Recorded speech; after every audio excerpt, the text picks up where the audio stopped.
कभी सोचा है किसी बच्चे के मुंह से पहला शब्द सुनना कितना जादुई होता है।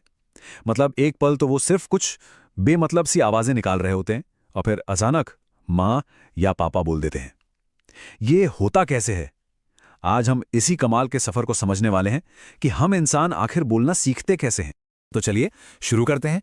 सबसे पहले देखेंगे कि भाषा आखिर है क्या। फिर बात करेंगे बच्चों के पहले शब्दों की। उसके बाद भाषा की नींव कैसे बनती है, इसके नियम क्या हैं, और आखिर में इस पर जो सबसे बड़ी बहस चलती है उस पर भी नजर डालेंगे। तो सबसे पहला सवाल, हम बोलना कैसे सीखते हैं, इसे समझने से भी पहले ये समझना जरूरी है कि भाषा असल में है क्या। और यकीन मानिए, ये सिर्फ शब्दों का खेल नहीं है। देखिए, इसे कितने सरल शब्दों में कहा गया है।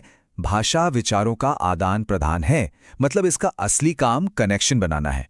ये एक जरिया है, एक जबरदस्त जरिया, जिससे एक दिमाग की बात दूसरे दिमाग तक पहुंचती है।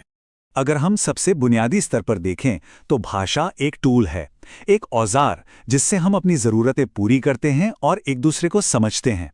जरा सोचकर देखिए, अगर भाषा नहीं होती तो हमारी दुनिया, हमारा समाज कैसा होता?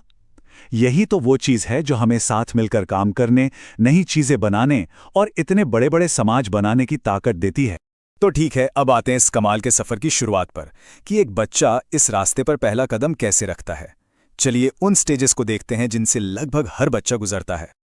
ये देखिए, जन्म के समय रोना, फिर 6 हफ्तों में कूइंग, 3 महीने में बैबलिंग शुरू हो जाती है, और फिर धीरे धीरे 1 से 1.5 साल में पापा मामा जैसे शब्द, और 2 साल तक आते आते 2 शब्दों वाले वाक्य। सबसे कमाल की बात क्या है पता है? ये पैटर्न लगभग पूरी दुनिया में एक जैसा है। चाहे बच्चा दिल्ली का हो या टोक्यो का, सफर यही रहता है। ये बात इस तरफ इशारा करती है कि शायद भाषा सीखने की काबिलियत हमारे अंदर पहले से ही मौजूद है। और हाँ, शब्द बोलने से बहुत पहले से ही बच्चे अपनी बात कहना जानते हैं। वो असल में बहुत स्मार्ट कम्युनिकेटर होते हैं। रोना, अलग अलग तरह से रोकर वो बताते हैं कि उन्हें क्या चाहिए। इशारे करते हैं, और हंसकर या रोकर अपने इमोशंस दिखाते हैं। ये सब भी तो भाषा का ही एक रूप है ना? अच्छा, तो सवाल ये है कि ये जो बैबलिंग और कूइंग वाली आवाजें हैं, ये मीनिंगफुल शब्दों में कैसे बदल जाती हैं?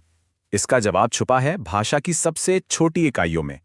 इन्हें भाषा के लेगो ब्लॉक्स समझिए। पहला ब्लॉक है स्वनिम या फोनीम। ये क्या है?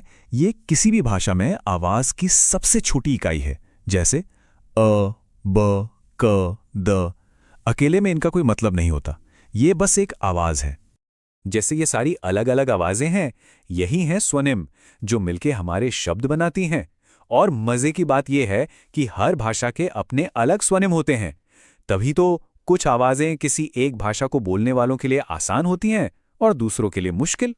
अब जब इन आवाजों यानी स्वनिमों को हम जोड़ते हैं तो बनता है रूपीम या मॉर्फीम। ये शब्द की वो सबसे छोटी इकाई है जिसका कोई मतलब होता है। जैसे कार, जार, कुत्ता, बिल्ली। यहां तक कि किताबें शब्द में भी 2 रूपीम हैं। एक है किताब और दूसरा है जो बताता है कि ये एक से ज्यादा हैं।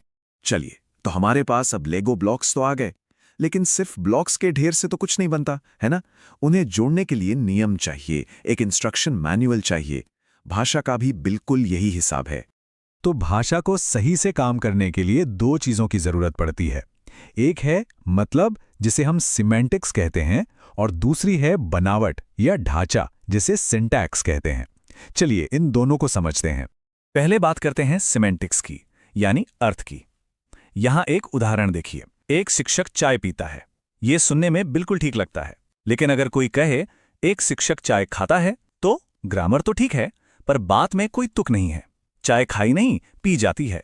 बस यही सिमेंटिक्स है, ये पक्का करना कि कही गई बात का कोई लॉजिकल मतलब निकले। अब आते हैं सिंटैक्स पर, यानी बनावट पर। वाक्य है, मैडम चाय पी रही हैं। एकदम सही, लेकिन अगर इसे ऐसे बोला जाए, मैडम चाय रही पी, तो मतलब तो शायद समझ आ भी जाए, लेकिन सुनने में कितना अजीब और गलत लग रहा है, क्योंकि शब्दों का क्रम गलत है। बस यही सिंटैक्स है, शब्दों को सही क्रम में रखना।